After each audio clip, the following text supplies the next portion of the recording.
आपस में कई चर्चाएं की थी कि श्री हनुमान जी महाराज किस तरह से लंका में गए, माता जानकी का पता लगा करके आए। हनुमान जी महाराज की सबसे बड़ी बात यह है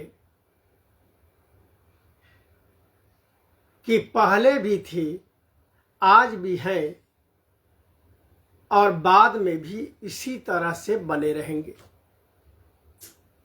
ऐसा नहीं है कि इनको खोजने कहीं दूर जाने की जरूरत है। हनुमान जी लला हमारे आस पास ही होते हैं। इतना तक है कि जहाँ भी हम प्रभु श्री राम का कीर्तन करते हैं, जब प्रभु श्री राम की चर्चा करते हैं, वहाँ किसी न किसी रूप में हमारे हनुमान जी महाराज विद्यमान होते हैं। अब हनुमान जी का कीर्तन हमेशा करना चाहिए, हनुमान जी का नाम हमेशा लेना चाहिए, कारण कि हनुमान जी अपनी ताकत, अपनी बुद्धि को भूल जाते हैं और उन्हें उनकी ताकत को याद दिलाने के लिए हमेशा उनका कीर्तन करना चाहिए, उनका नाम जप करना चाहिए। काज किए बड़ा देवन के तुम वीरा महाप्रभु। अब देखिए, बड़े बड़े देवताओं के आपने काज किया है, वह कौन सा काज मेरा है प्रभु जो आपसे नहीं हो पा सकता है। कौन सो संकट मोर गरीब को जो तुम सो नहीं जात है टारो। हे प्रभु, हमारा ऐसा कौन सा संकट है जो आप उसे हर नहीं सकते, आप उसे समाप्त नहीं कर सकते। हम तो जानते हैं कि हे हनुमत लाला, आप सभी संकटों को नाश करने वाले हैं। हनुमान जी महाराज के हृदय में माँ जानकी और प्रभु श्री राम विराजमान होते हैं हमेशा के लिए। पिछले दिन की कथा में भी हमने चर्चा की थी इसमें कि जब लंका विजय के उपरांत अयोध्या पहुंचे हैं प्रभु श्री राम, हनुमत लाला जी और समस्त वानरी सेना सभी लोग पहुंचे हैं, तो राज्याभिषेक के उपरांत बात आने लगी है सबकी विदाई करने के लिए। और विदाई के समय सबको कुछ न कुछ उपहार दिया जा रहा है। प्रभु ने माता जानकी को संकेत कर दिया था, एक दिव्य मोतियों की माला थी, उसके बारे में उन्होंने कह दिया था कि यह माला प्रियवर हनुमान को ही देना है। और हनुमान जी महाराज को माता जानकी ने अपनी ओर बुला करके वह मोतियों की दिव्य माला समर्पित की। सभी लोग बैठे हुए, सभा भरी हुई है, प्रभु श्री रामचंद्र महाराज की सभा लगी हुई है। हनुमान जी महाराज को जैसे ही मोतियों की दिव्य माला मिली, उसमें से एक एक मोती को तोड़ तोड़ के अलग करना शुरू किए। सभी ने देखा, कहा कि ये क्या कर रहे हैं आप। लखन लाल जी तो इतना तक कह दिए कि आपकी आदत गई नहीं, वही बांदरी वाले स्वभाव आपकी अभी भी है। इस माला को आप तोड़ते क्यों चले जा रहे हैं, क्या देख रहे हैं उसमें। और हमारे हनुमत लाला एक एक दाना को, एक एक मोती को देखे, उठाएं और देख करके इसके बाद उसे फेंक दें।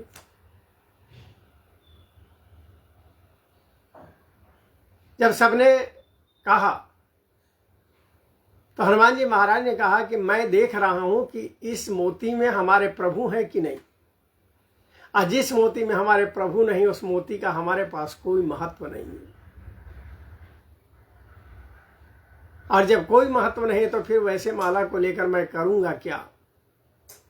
तत्काल उनसे पूछ दिया गया कि तो क्या आपके अंदर में भी प्रभु विराजमान है। हनुमान जी महाराज ने अपने नाखून से हृदय को फाड़ डाला और फाड़ करके वहां उन्होंने दर्शन दिया है, प्रभु श्री राम, माता जानकी वहां पर विराजमान है। हनुमान जी महाराज की अनुपम कथा है, कई कथाएं इनके बारे में आती। इतना जरूर है कि चिरंजीवी जो है, 7 चिरंजीवी, उन 7 चिरंजीवियों में हमारे हनुमान जी महाराज हैं, जो कि अभी भी इस धरातल पर हैं। उनकी कृपा पाने के लिए उनको प्रसन्न करने की जरूरत है, उनकी ताकत को याद दिलाने की जरूरत है, उनकी शक्ति को याद दिलाने की जरूरत है। इतना बड़ा काज करने के लिए माता जानकी को पता लगाने के लिए सभी लोग लंका जाने के लिए तैयार थे। समुद्र के किनारे बैठ करके सभी चिंतित थे कि समुद्र को पार कौन करेगा। सभी बताते चले जा रहे थे कि मैं इतनी दूरी लांघ सकता हूँ, मैं इतनी दूरी लांघ सकता हूँ। लेकिन हमारे हनुमान जी महाराज एकदम चुपचाप बैठे हुए और भगवान का नाम कीर्तन करते जा रहे थे। राम सिया राम सिया राम सिया राम ये करते चले जा रहे थे। लगता है कि कुछ उनको पता ही नहीं कि हम किस उद्देश्य से यहाँ आए हैं, किस काम से यहाँ पर आए हुए हैं, क्या करना है। तब जामवंत जी महाराज ने कहा था, काचु प्रसादी रहो बलवाना। हे बलवान, हे हनुमान जी महाराज, आप वीर हैं, आप चुपचाप क्यों बैठे हुए हैं। राम काज लगी तब अवतारा, आपका तो अवतार ही हुआ है प्रभु श्री राम काज करने के लिए। और इतना सुनने के बाद हनुमान जी महाराज पर्वत के आकार में बड़े होते हैं। अतुलित बलधामम हेम शैलाभदेहम, स्वर्ण पर्वत के समान विशालकाय हनुमान जी होते हैं। तब जबकि उनको उनके काज का ध्यान दिलाया जाता है, तब जब उनको उनके बल का ध्यान दिलाया जाता है, तब जब उनको उनकी बुद्धि का ध्यान दिलाया जाता है, तब जब उनको उनके कर्तव्य का ध्यान दिलाया जाता है, तब। हमारे हनुमान जी महाराज बचपन से ही काफी नटखट थे, काफी नटखट थे। एक बार बहुत छोटे थे, इन्हें बहुत तेज भूख लगी थी। सवेरे का समय, तेज भूख लगी। माता अंजना ने कहा, मैं फल ला करके दे रही हूं। तब तक हनुमान जी महाराज की नजर पड़ी, सवेरे सवेरे आकाश में कोई लाल फल सा निकलता चला आ रहा था। इन्हें लगा कि बड़ा सुंदर फल है और बहुत तेजी से छलांग लगा दी इन्होंने आकाश में। उगते हुए सूर्य को पकड़ने के लिए हनुमान जी महाराज आकाश में छलांग लगा दिए। और संजोग की बात कि उसी समय राहु भी सूर्य भगवान को ग्रसने के लिए चले जा रहे थे, जो कि ग्रहण की स्थिति होती है, सूर्य को ग्रसने के लिए चले जा रहे थे। हनुमान जी महाराज ने राहु को वहां से मार भगाया और उगते हुए लाल सूर्य को खाने के लिए उन्होंने ले लिया। राहु भागते हुए इंद्रदेव के पास गए और उन्होंने कहा कि अगर हनुमान जी महाराज सूर्य को खा चुके तो फिर पूरे लोक में अंधकार हो जाएगा, प्रकाश रहेगा नहीं। इंद्र वहां से चले हैं और अपने वज्र से प्रहार करते हनुमान जी महाराज की। आज जो प्रहार करते हैं उससे उनकी ठुड्डी पर चोट लगती है और इसके बाद मूर्छित हो जाते हैं। जब हनुमान जी के मूर्छा उनके पिता केसरी ने देखी तो काफी चिंतित हुए। पवन देव जब चिंतित हुए, उन्होंने कहा कि जब तक मेरे बेटे की मूर्छा वापस नहीं आती, जब तक मेरे बेटे वापस नहीं आता, जब तक हनुमान ठीक नहीं होंगे, तब तक मैं तीनों लोकों में बहने वाली वायु को रोक दूंगा। कहीं कोई वायु नहीं जाएगी, ना तो कोई सांस ले पाएगा, ना कोई किसी तरह से रह पाएगा। और इसका परिणाम कि देवताओं में खलबली मच गई, ऋषियों में खलबली मच गई। सबने आकर के वायुदेव से प्रार्थना की और प्रार्थना करने के बाद सभी देवता वहां पर आए हैं। हनुमान जी महाराज को शक्ति दी गई है।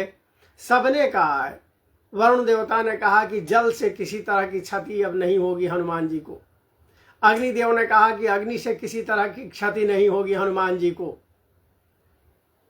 इंद्रदेव के पास जितने अस्त्र शस्त्र थे उन्होंने हनुमान जी को दिए और दे करके उन्होंने कहा कि किसी तरह की क्षति नहीं होगी, कोई भी अस्त्र शस्त्र का प्रभाव हनुमान जी महाराज पर नहीं पड़ सकता है। इतने तक कि भगवान काल भी आकर के धर्मराज भी आकर के बोले कि किसी तरह के काल का भय हनुमान जी को नहीं होगा, हनुमान जी को मृत्यु कुछ कर ही नहीं सकती है। इसके बाद हनुमान जी महाराज जगते हैं, उनकी मूर्छा टूटती है और हनुमान जी वही बचपन वाले अपने रूप में प्रसन्न चित्त हो जाते हैं। इनके बचपन की एक कथा और आती है मित्रों। बचपन में इतने नटखट थे हनुमान जी महाराज, इतने चंचल थे हनुमान जी महाराज कि आसपास में जो भी साधु ऋषि तपस्वी हुआ करते थे उनको बहुत परेशान किया करते थे। उनके पास हनुमान जी चले जाए, किसी ऋषि की लंगोटी उठा करके पेड़ पर टांग दे, किसी ऋषि का जो तुम्बा होता है, जो पात्र होता है, उसे इधर उधर रख दे। इतना ही नहीं, किसी ऋषि की दाढ़ी खींच करके उनको परेशान करना शुरू कर दें। हनुमान जी के इस नटखटपन को देख करके सभी ऋषि बड़ी परेशान हुए थे, लेकिन प्रेम तो था नन्हे से बालक हनुमान जी के प्रति। और ऋषियों ने मृदु श्राप दिया था, बहुत कठोर नहीं, मृदु श्राप दिया था कि इतना जो परेशान कर रहे हो, हम श्राप देते हैं कि तुम अपनी बुद्धि बल सब भूल जाओगे। बाद में प्रार्थना किए जाने पर उन्होंने कहा कि यह श्राप तो हनुमान जी को मिल चुका है, लेकिन जब इन्हें कोई इनकी बल बुद्धि का ध्यान दिलाएगा, याद दिलाएगा, तो फिर इनकी बुद्धि और बल इनका वापस लौटेगा। ये बचपन में था। इसलिए आज भी कहा जाता है कि हनुमान जी महाराज का जितना अधिक कीर्तन किया जाए, जितना अधिक हनुमान जी को याद किया जाए, जितना अधिक हनुमान जी का भजन किया जाए, उन्हें याद होता है और उनकी रक्षा होती है।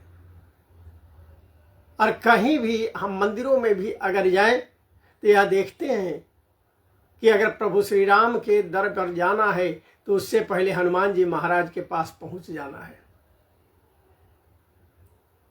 क्योंकि राम दुआरे तुम रखवारे, हो तनया गया बिनु पैसारे। क्योंकि प्रभु श्री राम के दर के रखवारे हमारे हनुमत लाला जी महाराज जी हैं, और जब तक इनकी कृपा नहीं होगी तब तक प्रभु श्री राम के पास पहुंचना नामुमकिन है, असंभव है। इसलिए हनुमान जी महाराज को प्रसन्न करना बहुत जरूरी है। हमारे हनुमान जी महाराज एकादशवें रुद्र के बारे में जाने जाते हैं। भगवान शिव के एकादशवें रूप के रूप में हनुमान जी महाराज, इनके अवतार के संबंध में कई कथाएं आती हैं शिव पुराण में,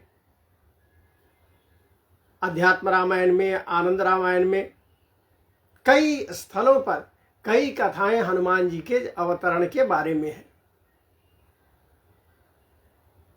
एक अप्सरा थी इंद्र के दरबार में जिसका नाम था पुंजी कस्थला। बहुत ही रूपवान थी।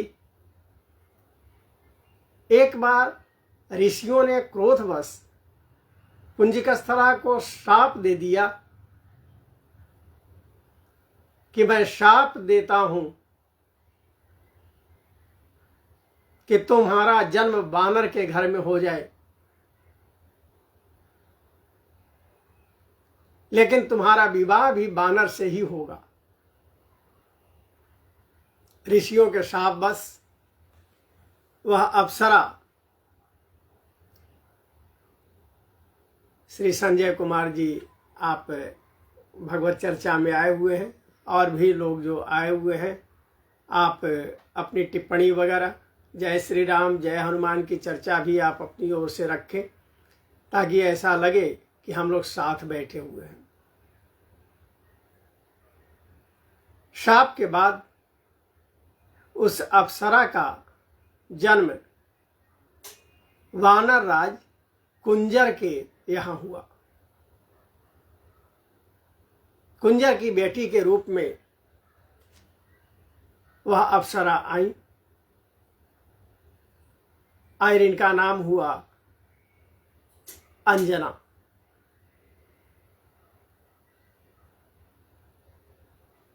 अंजना बहुत धर्मात्मा थी और लगातार भगवान शिव का ध्यान किया करती थी।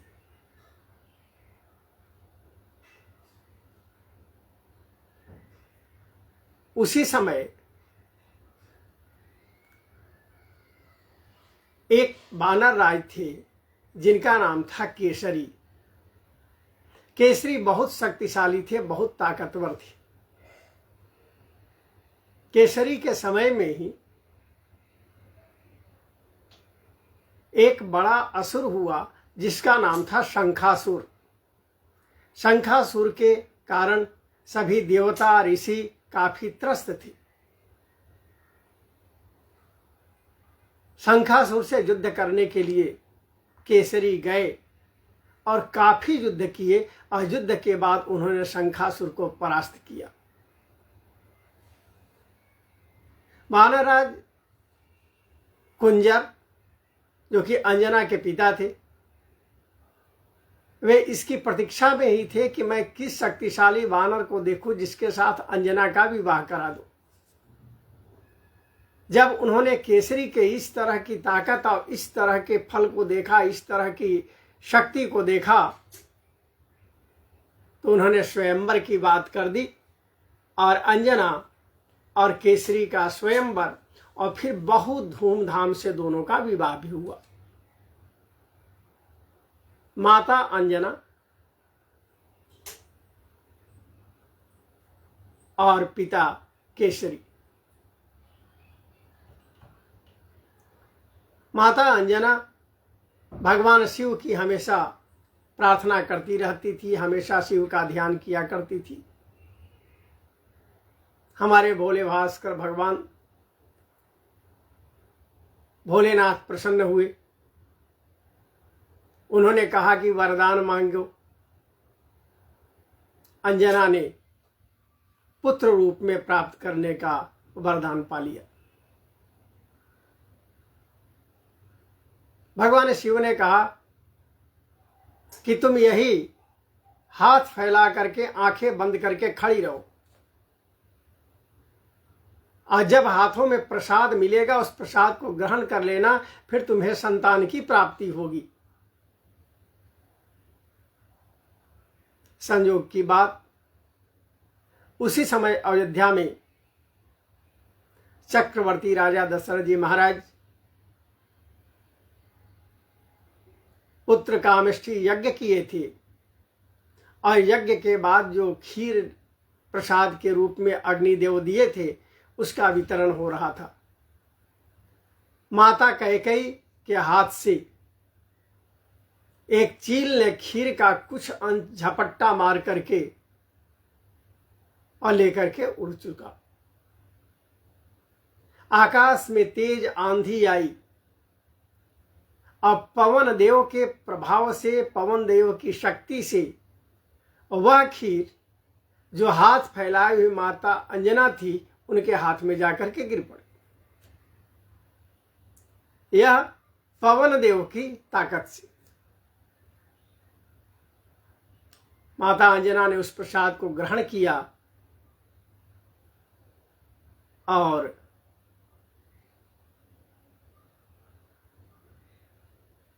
माता के गर्भ में 11वें रुद्र के रूप में भगवान भोलेनाथ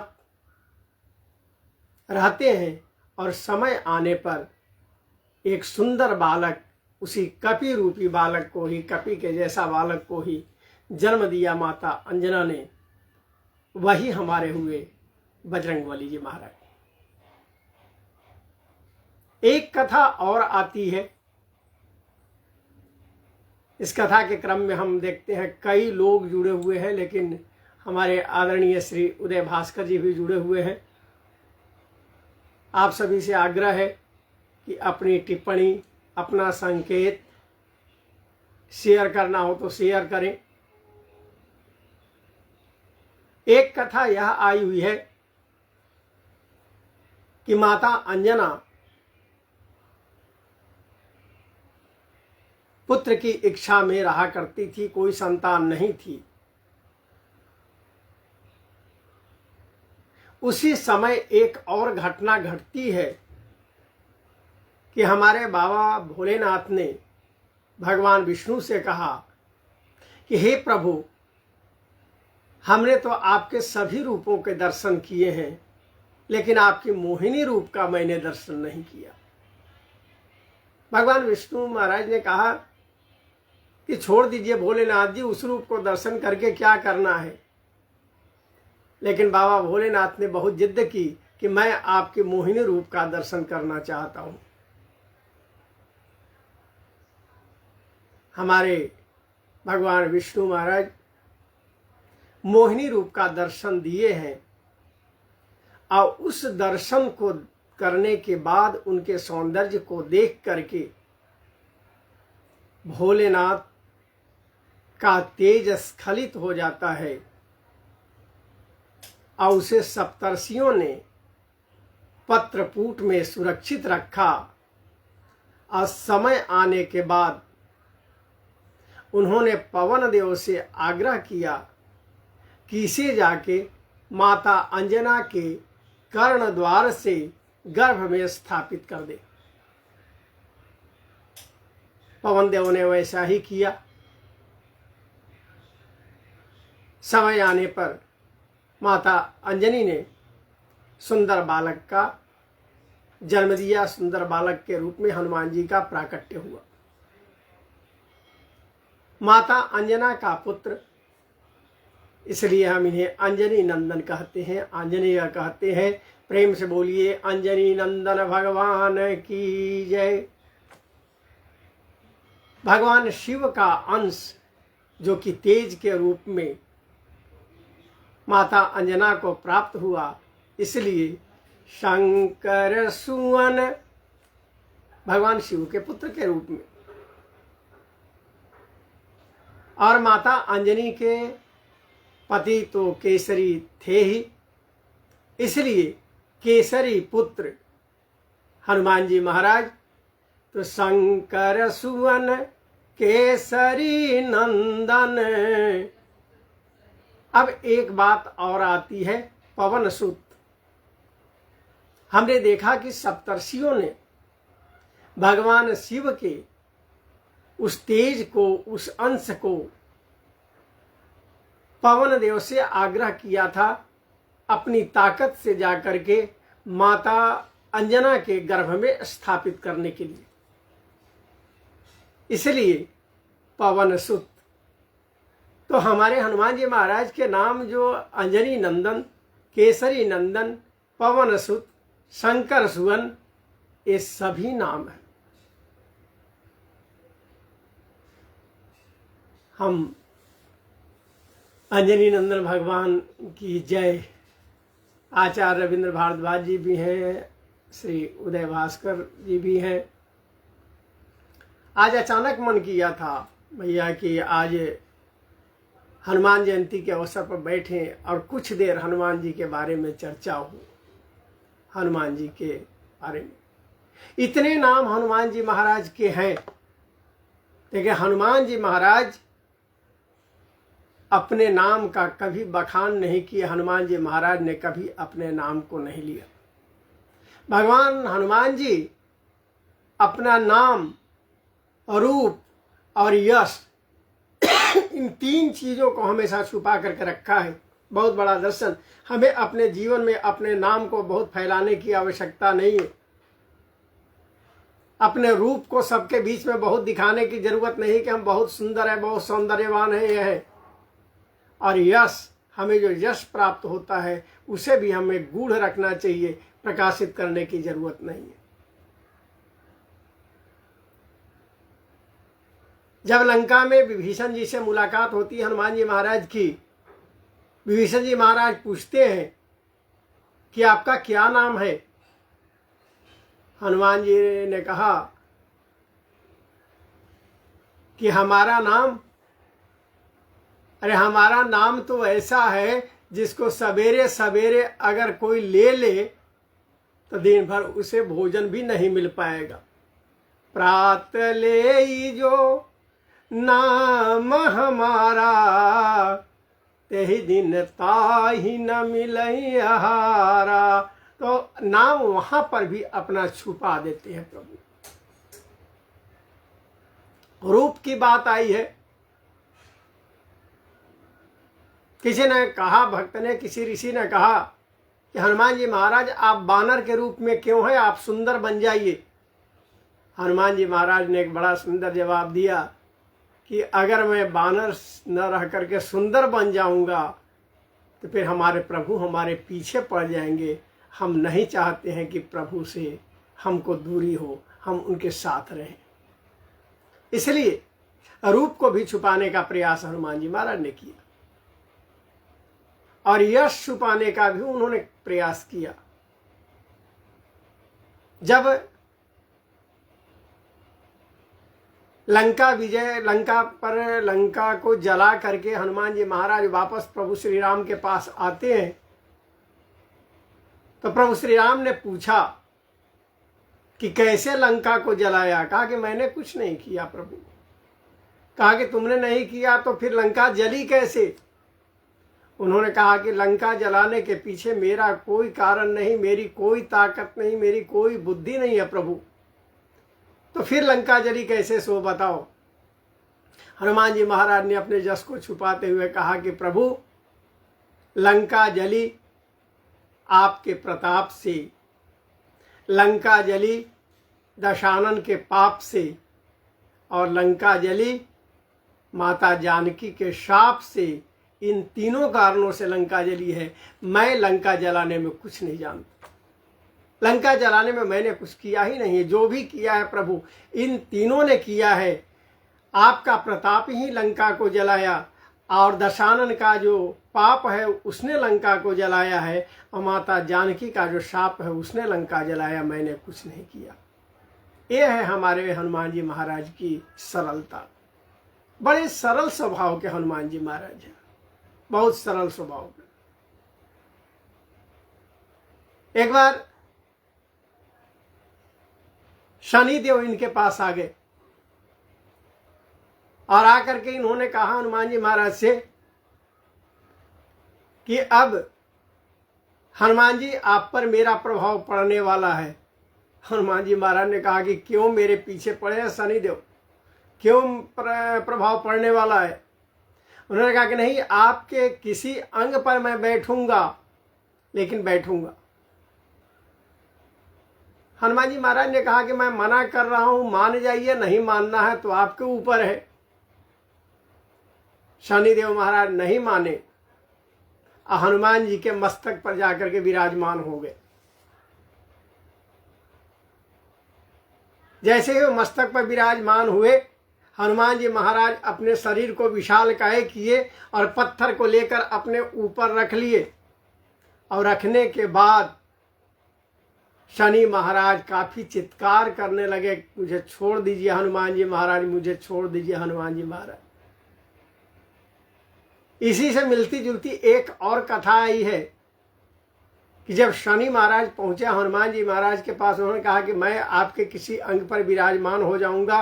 अब आपको शनि की 7.5 चलने वाली है, शनि की रहिया चलने वाली है। उन्होंने कहा कि मुझे छोड़ दीजिए शनि महाराज, क्यों आप ऐसा कर रहे हैं। कहेंगे नहीं, अब तो मैं सवार होऊंगा, मैं किसी अंग पर सवार हो जाऊंगा। हनुमान जी महाराज ने अपनी पूंछ फैलाई, शनि महाराज उस पर सवार हो गए। इसके बाद हनुमान जी महाराज अपनी पूंछ में ही शनि देव को लपेटे और लपेट करके उनको खूब जहां तहां पटके भी, रगड़े भी। हनुमान जी महाराज से प्रार्थना करने लगे शनिदेव महाराज कि मुझे छोड़ दीजिए, मुझे छोड़ दीजिए। उन्होंने कहा कि छोड़ दूंगा इतनी आसानी से? आप संकल्प लीजिए, आप निश्चित कीजिए कि हमारे भक्तों को आप कभी भी अपनी दृष्टि को भाजन नहीं बनाएंगे। हमारे भक्तों के ऊपर कभी भी आपकी 7.5 या अढ़ैया का प्रभाव नहीं होगा।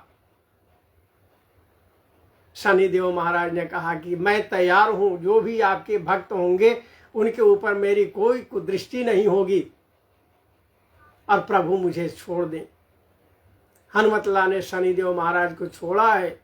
उनके पूरे शरीर में जहाँ के तहाँ दर्द हो रहे हैं उस पूंछ के जगह से और पटकने से, हनुमान जी महाराज ने तेल ला करके उनके अंगों में मालिश किया है। और उसके बाद इसका फल यह आता है कि जो भी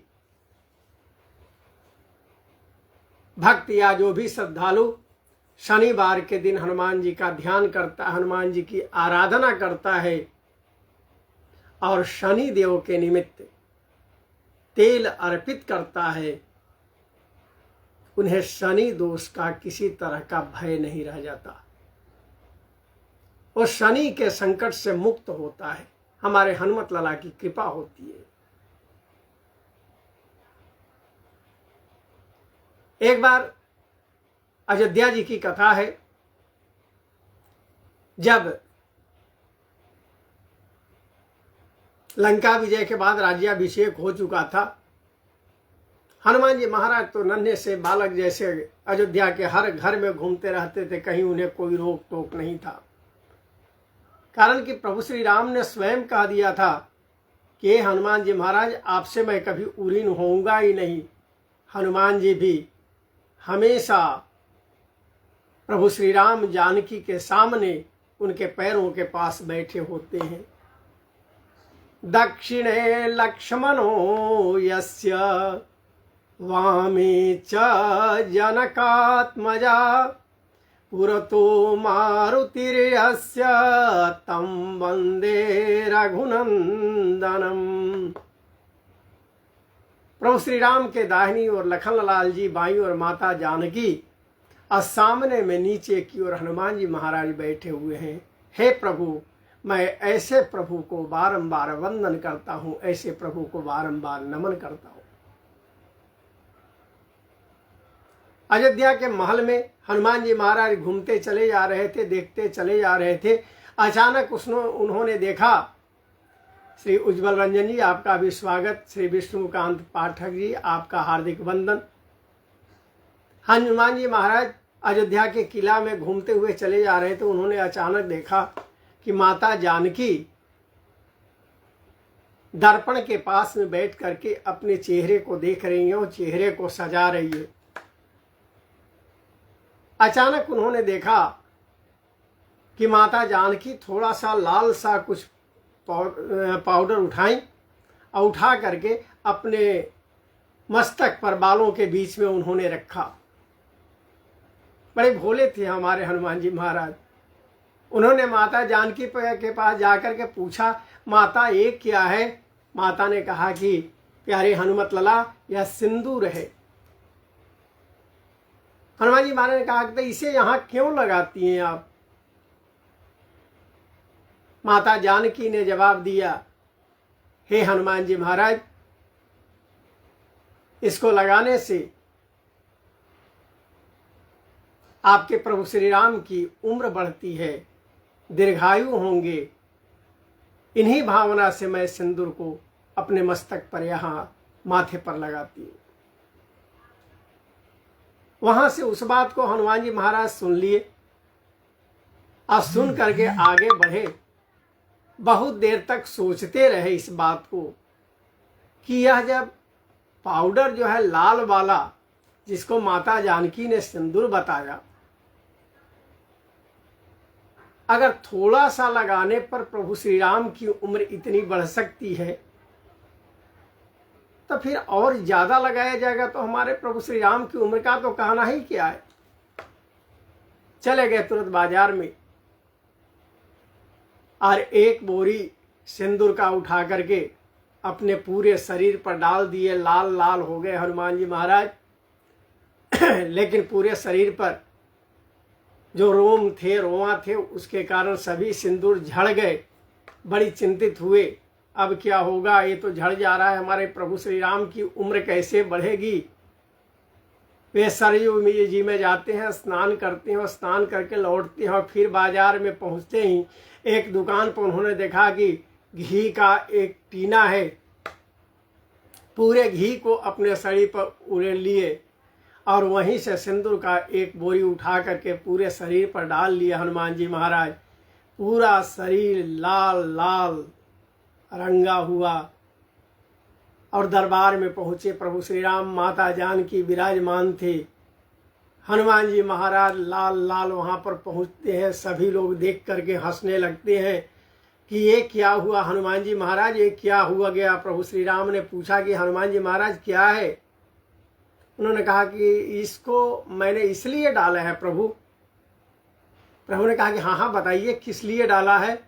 कहा कि प्रभु हमको पता चला कि ये जो सिंदूर है ना, सिंदूर लगाने से आपकी उम्र बढ़ती है, इसलिए मैंने इस सिंदूर को लगाया है प्रभु कि आपकी उम्र खूब बढ़ जाए। प्रभु श्री राम को लगा कि क्या बोल रहे हैं हनुमान जी महाराज। उन्होंने कहा कि पूरी बात बताइए कि बात क्या है। कहा कि नहीं प्रभु, कल मैंने देखा था माता जानकी श्रृंगार कर रही है, तो श्रृंगार करते समय अपने मस्तक पर थोड़ा सा सिंदूर डाली थी। मैंने सोचा कि ये क्या कर रही है। माता से जब पूछा तो उन्होंने कहा कि ये सिंदूर लगाने से आपके प्रभु की उम्र बढ़ती है। तो हे स्वामी, मैंने सोचा कि अगर इतने सिंदूर लगाने से प्रभु की उम्र बढ़ती है तो मैं पूरे शरीर पर सिंदूर लगाऊंगा तो प्रभु की उम्र कितनी बढ़ेगी। प्रभु श्री राम हंसने लगे और हंसते उन्होंने आशीर्वाद दिया कि धन्य है आप हनुमत लाला जी महाराज, आपने धन्य किया है। आपके इस सिंदूर लगाने से मेरी उम्र बढ़ेगी क्या होगी ये तो बाद की बात है, लेकिन मैं आपको वरदान देता हूं, अपने भक्तों को आशीर्वाद देता हूं कि आपके शरीर पर जो भी श्रद्धालु घी तेल लगा करके और सिंदूर लगाएंगे उन्हें भक्ति की असीम प्राप्ति होगी और हमारी और आपकी कृपा बनी रहेगी। यही कारण हमारे मित्रजनों हनुमान जी की प्रतिमा पर घी लगा करके सिंदूर लगाने की परिपाटी है। और सही में हम भगवान की मूर्ति पर घी और सिंदूर लगा करके जब उनसे प्रार्थना करते हैं, अपने कष्टों से मुक्ति के लिए आराधना करते हैं, तो हनुमान जी महाराज की कृपा हमें प्राप्त होती है। हमारे हनुमान जी महाराज की तो अलौकिक कथा है, कई घंटे तक चलती रहेगी, फिर भी ये कथा पूर्णता को प्राप्त करने वाली नहीं। अब एक छोटी सी और घटना जो कि प्रचलित है, चर्चा में है, सभी लोग जानते हैं। हनुमान जी महाराज के एक पुत्र भी थे जिनका नाम था मकरध्वज। हनुमान जी महाराज लंका जला करके जब पूंछ में लगी आग को बुझाने के लिए समुद्र में कूद पड़े थे, उसी समय उनके पसीने की बूंद जो गिरी उस समुद्र में, एक मछली उस पसीने के बूंद का पान कर गई। कुछ समय बाद उस मछली को मछुआरों ने पकड़ा और रावण का भाई अहिरावण जो पाताल लोक का राजा था, वहां जब वह मछली गई तो उस मछली को फाड़ा गया तो उसमें से एक बंदर जैसा बालक निकला।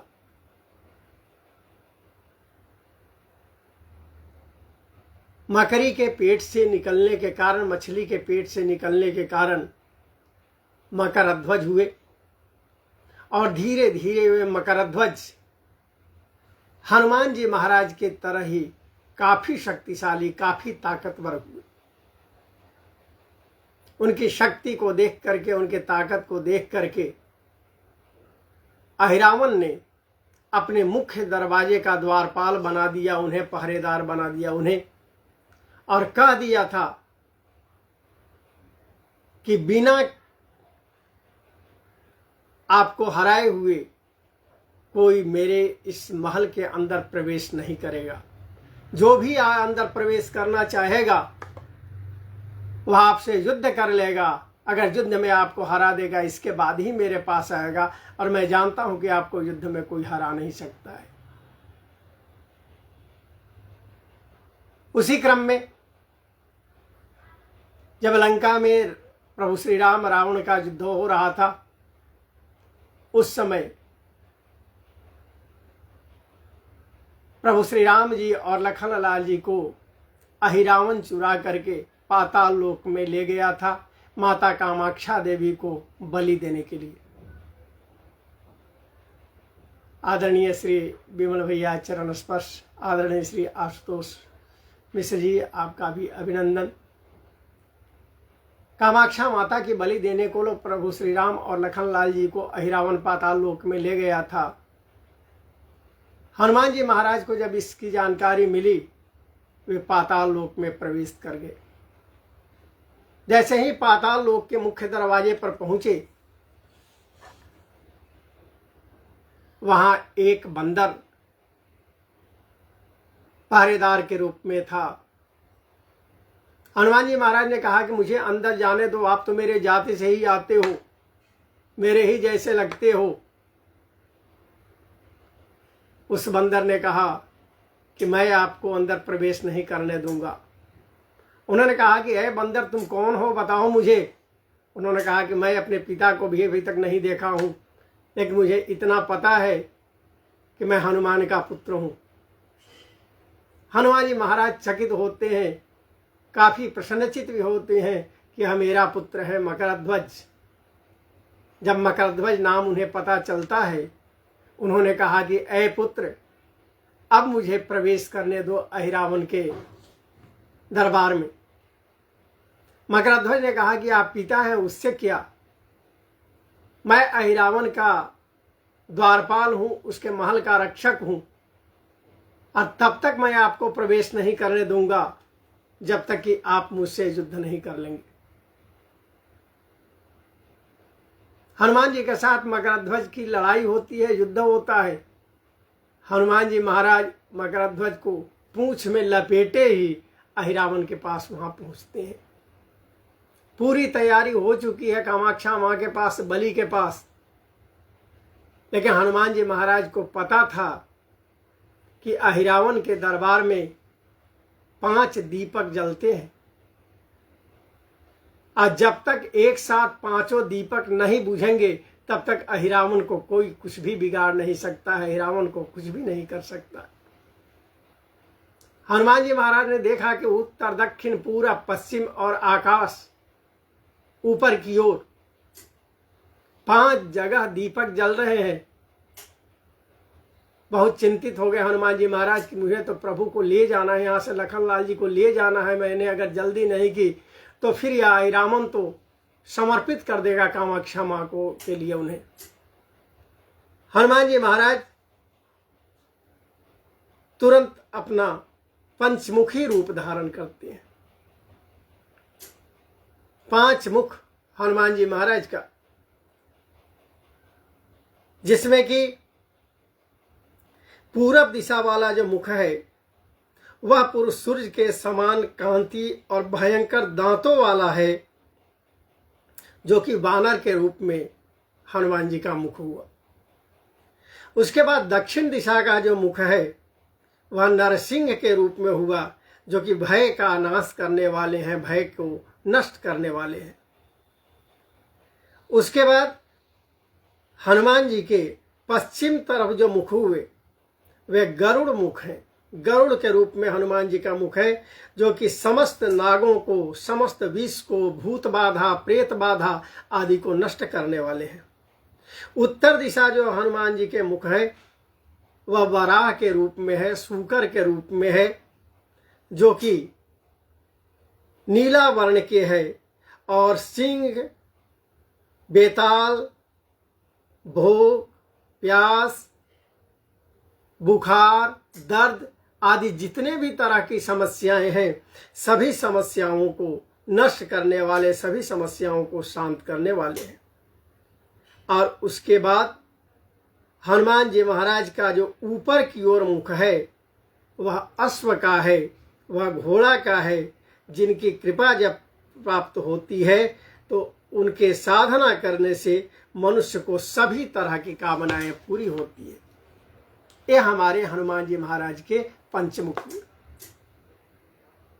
और पंचमुखी रूप धारण करके हनुमान जी महाराज ने एक ही बार में उन पांचों दिशाओं में रखे हुए अहिरावण के दीपक को बुझा देते हैं और अहिरावण पर विजय प्राप्त करके प्रभु श्री राम और लखन लाल जी को वापस ले लाते हैं और उसके बाद अपने पुत्र मकर ध्वज को पाताल लोक की राजगद्दी देते हैं, वहां विराजमान कराते हैं। हनुमान जी महाराज के जीवन की गजब लीलाएं हैं, हनुमान जी महाराज के जीवन की गजब कथा है। एक कथा तो आती है मित्रजनों कि एक बार अर्जुन ने तीर से समुद्र को बांधा और अर्जुन ने कहा कि हनुमान जी ये देखिए, तो मैंने तो सेतु बना दिया, पुल बना दिया, आपके प्रभु श्री राम क्या बना सकते थे, उतनी मेहनत किए। हनुमान जी महाराज ने कहा कि मैं चढ़ जाऊंगा तो ये पुल तुरंत टूट जाएगा। अर्जुन ने कहा कि चढ़ जाइए। हनुमान जी महाराज पुल पर चढ़े हुए हैं, पुल पर चढ़े हुए, पुल टूट नहीं रहा। इतनी ताकत हनुमान जी की। हमने आपको बताया था पिछले दिन कि उनके ताकत के बारे में, अतुलित बलधामम। अचानक हनुमान जी को बहते हुए जल पर नजर पड़ी तो वह जल जो था सो रक्त रंजित था, खून से लाल हुआ पानी था। उन्होंने देखा कि एक कछुआ है जिसके मुंह से खून निकल रहा है और वही कछुआ उस तीर के बनाए गए पुल के नीचे है जिस पर हनुमान जी महाराज खड़े। प्रभु सामने अवतरित होते हैं, सामने आते हैं, प्रकट होते हैं, प्रत्यक्ष होते हैं और कहते हैं कि बस कीजिए हनुमान जी महाराज, आपको और अर्जुन को दोनों को महत्व रखने के लिए मैं कच्छप के रूप में, कछुआ के रूप में इस तीर के नीचे आया कि न तो तीर टूटे, अर्जुन की भी महानता रह जाए। और उसका परिणाम यह हुआ कि आपकी ताकत मैं भी सहन नहीं कर पा रहा था। इसलिए हमें ध्यान रखना चाहिए कि हनुमान जी की कृपा आज नहीं तो कल हमारे ऊपर बरसनी ही है। प्रत्यक्ष रूप से ही हनुमान जी हमारे पास हैं। जब भी भगवान की कथा होती है, श्री सतीश कुमार जी स्वागत अभिनंदन, जब भी कथा होती है भगवान की, हनुमान जी महाराज वहां पर विराजमान होते हैं। और भले ही बीच वाले जितने कथा श्रोता हैं उठ करके चले जाएं, लेकिन हनुमान जी महाराज तब तक उठ करके नहीं जाते हैं जब तक कि भगवान की कथा वहां पर विराम ना पाले, भगवान की कथा वहां पर समाप्त ना हो जाए।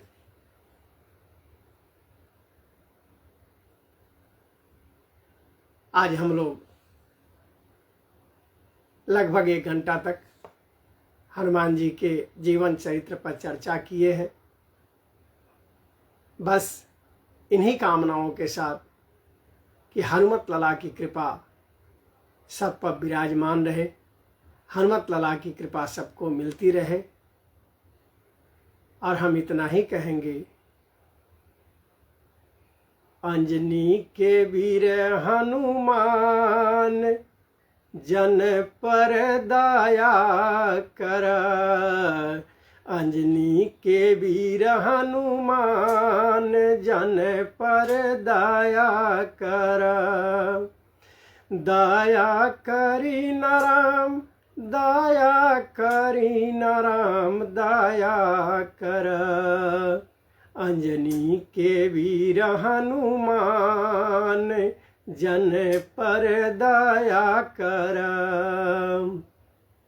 कौन रंग राम कवन रंग लक्ष्मण, कौन रंग राम कौन रंग लक्ष्मण, कौन रंग वीर हनुमान जन पर दया कर, अंजनी के वीर हनुमान जन पर दया कर। श्याम रंग राम गोरे रंग लक्ष्मण, श्याम रंग राम गोरे रंग लक्ष्मण, लाल रंग वीर हनुमान जन पर दया कर। अंजनी के वीर हनुमान जन पर दया कर। अंतिम प्रार्थना हनुमान जी महाराज से। के करे राम के कर भैया लक्ष्मण, के करे राम के कर भैया लक्ष्मण, के कर वीर हनुमान जन पर दया कर। अंजनी के वीर हनुमान जन पर दया कर। कौशल्या के राम सुमित्रा के लक्ष्मण, कौशल्या के राम सुमित्रा के लक्ष्मण, अंजनी के वीर हनुमान जन पर दया कर। अंजनी के वीर हनुमान जन पर दया कर। अंजनी के वीर हनुमान जन पर दया कर। बस किसी भी रूप में हनुमान जी महाराज को याद करते रहें, किसी भी रूप में हनुमान जी महाराज का कीर्तन करते रहें। हमारे पास भगवान ने लय दिया है कि नहीं, इससे मतलब नहीं। हमको भगवान ने शब्द दिए हैं कि नहीं, इससे मतलब नहीं।